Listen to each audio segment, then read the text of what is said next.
white with red. A man went to a hotel and walked up to the front desk to check in. The woman at the desk gave him his key and told him on the way to the room there was a door with no number that was locked, and no one was allowed in there. She explained that it was a storeroom and that it was out of bounds. She reminded him of this several times before allowing him upstairs. So he followed the instructions of the woman at the front desk, going straight to his room and going to bed. However, the insistence of the woman had piqued his curiosity, so the next night he walked down the hall and tried the handle.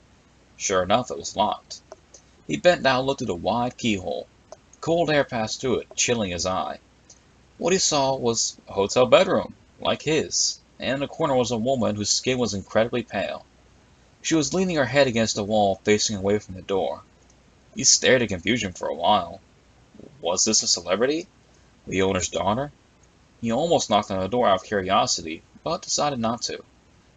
As he was still looking, the woman turned sharply and he jumped back from the door, hoping that she would not suspect he had been spying on her. He crept away from the door and walked back to his room. The next day he returned to the door and looked through the wide keyhole. This time all he saw was redness. He couldn't make out anything besides a distinct red color, unmoving. Perhaps the inhabitants of the room knew he was spying the night before, and had blocked the keyhole with something red. He felt embarrassed that he had made the woman so uncomfortable, and hoped she had not made a complaint with the woman at the front desk. At this point he decided to consult her for more information. She sighed and said, "Did you look through the keyhole?" The man told her that he had, and she said, "Well, I might as well tell you the story of what happened in that room.